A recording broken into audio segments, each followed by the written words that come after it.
सौम्या ने किराए का फ्लैट 2 दिन पहले ही बदला था। वो अपने पति को लंच बॉक्स पकड़ाकर वापस घर में जा ही रही थी कि अचानक उसने देखा एक महिला गाड़ी में से उतर रही है। मोनिका, पहचाना? मैं सौम्या। याद आया? सौम्या, अच्छा हाँ याद आया। हम दोनों एक ही क्लास में पढ़ते थे। और बताओ कैसी हो? और पहले तो तुम्हें कभी नहीं देखा। हाँ, वो मेरे हस्बैंड की नौकरी की वजह से हमने ये फ्लैट किराए पर लिया है। अभी 2 दिन पहले ही आए हैं। मुझे ये तो पता था कि तुम्हारी शादी भी इंदौर में ही हुई है, पर हम इतने पास में रहेंगे ये नहीं पता था।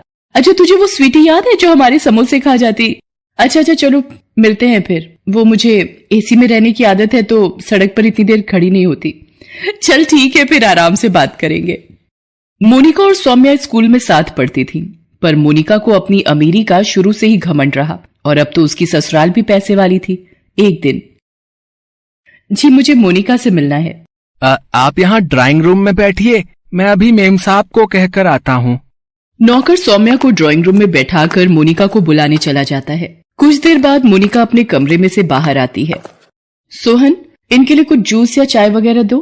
क्या लोगी सौम्या? अरे चाय वगैरह तो मैं खुद ही बनाकर पी लूंगी, मेरी सहेली का ही तो घर है। मैं तो तुझे ये आम का अचार देने आई थी, मेरी सास ने गांव से डलवा कर भेजा है। वो हर साल सीजन में गांव से अचार मुझे डलवा कर भेज देती हैं। ये ले। सौम्या, हमारे घर में अचार कोई भी नहीं खाता, और वैसे भी मेरे पति ये सब देखकर गुस्सा करते हैं और ऑयली फूड खाने के लिए बिल्कुल मना करते हैं। चल कोई नहीं, जब मन हो तब खा लेना। अच्छा मैं चलती हूँ। अरे चाय वगैरह तो ले गई थी। अरे वो राकेश ऑफिस से आ गए होंगे तो देख रहे होंगे कहाँ चली गई मैं। शाम को आते से मैं ना दिखूं तो घबरा जाते हैं। सौम्या की इस बात को सुनकर मोनिका थोड़ी चुप हो जाती है और अपने नौकर को कहती है, सोहन ये अचार अपने घर ले जाना। चंदा ये मेज और सोफा अच्छे से साफ कर देना। जरा सी भी मिट्टी दिखी तो तुम्हारे साहब गुस्सा होंगे। मोनिका अपने कमरे में चली जाती है। करवा चौथ आने वाला था। सौम्या राकेश से कहती है, राकेश देखो, अगर मैं ये साड़ी आने वाली करवा चौथ पर पहनूं तो कैसी लगेगी? सौम्या, तुम भी क्या सोचती होगी? कैसा पति मिला है, किराए का घर, ऊपर से खुला खर्चा भी नहीं दे पाता, और तो और तुम्हारे लिए नई साड़ी भी नहीं ले सकता। क्या करूं? मेरी तनख्वाह इतनी कम है कि महीना बीतते बीतते पता ही नहीं चलता और पैसे खर्च हो जाते हैं। राकेश, मुझे आपका प्यार मिल गया। उसके सामने मुझे दुनिया की किसी भी चीज का कोई लालच नहीं। आप हो तो सब कुछ है। तुम सच में बहुत अच्छी हो सौम्या। अच्छा एक काम करो, ये 1000 रुपए रख लो, करवा चौथ व्रत का सामान ले आना। ठीक है, आपकी खुशी के लिए मैं ले आऊंगी। शाम को सौम्या बाजार जाने लगती है, तभी मोनिका आ जाती है। मोनिका, अरे तू आज मेरे यहाँ आ बैठ और बता कैसी है? मैं ठीक हूँ। वो करवा चौथ की शाम की पूजा के लिए कॉलोनी की सारी महिलाएं मेरे घर ही इकट्ठा होती हैं, तो सोचा तुम्हें भी बता दूं। तुम मेरी कोठी में ही पूजा के लिए आ जाना। पंडिताइन जी टाइम पर आ जाएंगी।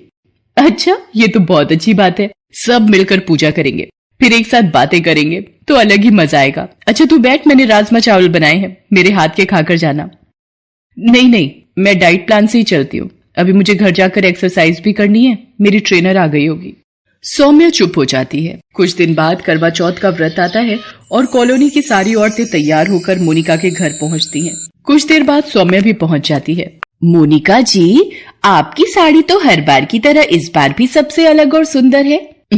जी मिसेस चावला, वो मेरे मुंबई के पर्सनल फैशन डिजाइनर ने डिजाइन की है, पूरे 10 लाख की है।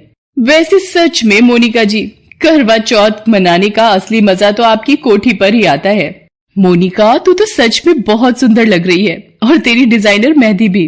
पूरे 25,000 रुपए दिए इस मेहंदी के मैंने। आज तो सच में विवेक जी तेरे ऊपर लट्टू हो ही जाएंगे। सौम्या की बात सुनकर मोनिका बात को काट देती है और तभी पंडिताइन भी आ जाती हैं और सब औरतें गोल घेरा बनाकर बैठ जाती हैं और कथा सुनने लगती हैं। इस तरह पूजा समाप्त होती है। सभी औरतें अपने अपने घर चली जाती हैं। सौम्या भी अपने घर आ जाती है और रात में चंद्रमा निकलने का इंतजार करने लगती है। चंद्रमा निकलने में अभी वक्त था। सौम्या राकेश को बार बार छत पर चंद्रमा देखने के लिए भेज रही थी। उसी बीच सौम्या ने मोनिका को फोन मिलाया। हाँ सौम्या, बोलो क्या काम है? और विवेक जी तो आ गए होंगे, अब बस कुछ ही देर में चंद्रमा निकलने वाला है। मेरा तो प्यास के मारे गला सूख रहा है। तू भी मेरी छत पर ही आ जा, हम साथ में मिलकर पूजा करेंगे। नहीं सौम्या, अभी विवेक आए नहीं है, उन्हें कुछ जरूरी काम है, इसलिए वो अभी ऑफिस में ही है। तू चिंता मत कर, आ जाएंगे। और उन्हें भी पता है कि आज करवा चौथ है और तूने उनके लिए व्रत रखा है, इसलिए उन्हें भी तेरी चिंता होगी, तो परेशान मत हो। कुछ देर बाद चांद निकल आता है और सौम्या चंद्रमा की पूजा करती है और राकेश के हाथों से पानी पीकर अपना व्रत खोलती है। कुछ देर बाद वो राकेश से कहती है, राकेश, ये पूरी और छोले की सब्जी मैं मोनिका को देकर आती हूँ। अब जब बराबरी में ही रहते हैं तो एक दूसरे का साथ निभाना अच्छा लगता है। अरे, कोठी में ये अंधेरा क्यों है और कोई नौकर चाकर भी नजर नहीं आ रहे? मोनिका, कहाँ पर हो?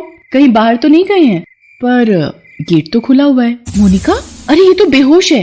अरे ये जमीन पर कैसे गिरी? सौम्या राकेश को बुलाती है। वो डॉक्टर को लेकर आता है। तब तक मोनिका थोड़ा होश में आ जाती है। देखिए, इन्हें जल्दी ही कुछ लिक्विड देना होगा। पानी की कमी से तबीयत और खराब हो जाएगी। मोनिका, 2 घूंट पानी के ले ले, नहीं तो तेरी तबीयत बिगड़ जाएगी। नहीं, जब तक विवेक अपने हाथ से पानी नहीं पिलाएंगे मैं अपना व्रत नहीं खोलूंगी। अच्छा, मैं चलता हूँ। आप कोशिश कीजिए कि ये कुछ लिक्विड पानी या जूस पी लें, उससे ही तबीयत में सुधार आएगा। तो मैं दोबारा आ जाऊंगा। पता नहीं, विवेक का फोन भी नहीं मिल रहा है। मैंने बहुत बार ट्राई किया है। आज त्योहार की वजह से सारे नौकर भी जल्दी घर चले गए हैं। पता नहीं चक्कर कैसे आ गया। एक काम कर, मुझे विवेक जी के ऑफिस का पता दे। राकेश उनको जाकर ले आएंगे। बस तू अपना मन शांत रख, सब ठीक हो जाएगा। राकेश, आप विवेक जी के ऑफिस चले जाओ। राकेश अपनी मोटरसाइकिल पर विवेक के ऑफिस जाता है और वहां जाकर उसे सारी बात बताता है। विवेक एक मीटिंग में व्यस्त था, इसलिए उसका फोन ऑफ था। कुछ देर बाद विवेक घर पहुंचता है। आई एम सॉरी मोनिका, मैं भूल गया था। आज तुमने मेरे लिए करवा चौथ का व्रत रखा है और तुम सुबह से भूखी प्यासी मेरी राह देख रही हो। राकेश कुछ देर और मुझे लेने ना आता तो मैं पता नहीं कितने घंटे और ऑफिस में काम करने में बिजी रहता। मोनिका, चलो अब सबसे पहले चंद्रमा की पूजा कर लो और विवेक जी के हाथ से पानी पी लो, ताकि तुम भी पानी और जूस पी सको। मोनिका चंद्रमा की पूजा करती है और विवेक के हाथों से पानी पीती है। उसके बाद सौम्या उसके लिए जूस लेकर आती है। सौम्या, तुम सच में बहुत अच्छी हो। मैंने ही तुम्हें समझने में गलती की। तुम्हारा दिल सच में बहुत बड़ा है। आपका भी बहुत बहुत धन्यवाद राकेश जी, आपने मेरे लिए इतना कुछ किया। सच में हमें तो आपको धन्यवाद देना चाहिए। आप जैसे इतने अच्छे पड़ोसी हमें मिले हैं, ये तो हमारा सौभाग्य है।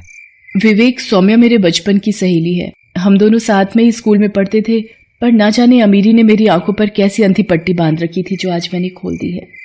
मोनिका, और मैं भी तुमसे वादा करता हूँ कि अपनी जिंदगी में काम के साथ साथ अपने रिश्ते को भी अहमियत दूंगा। उस दिन अमीर गरीब का करवा चौथ आपसी रिश्तों में प्यार भर देता है। करवा चौथ पति पत्नी के प्यार का प्रतीक है। इस दिन माँ करवा की पूजा करके उनसे अपने परिवार की सुख शांति, पति की लंबी आयु, धन वैभव, स्वास्थ्य सभी की कामना करनी चाहिए। कहते हैं यदि कोई भी व्रत सच्चे मन से किया जाए तो वह उचित फलदायी होता है।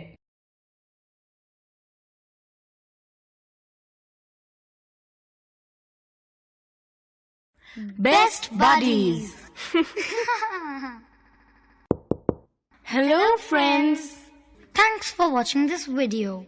अगर आपको ये वीडियो पसंद आया है तो प्लीज लाइक, सब्सक्राइब, कमेंट्स करें इस वीडियो पर और हाँ, शेयर करना भी ना भूलें। और भी मजेदार वीडियो देखने के लिए नीचे दिए गए बेल आइकॉन को दबाएं। देखते रहिए बेस्ट बडीज।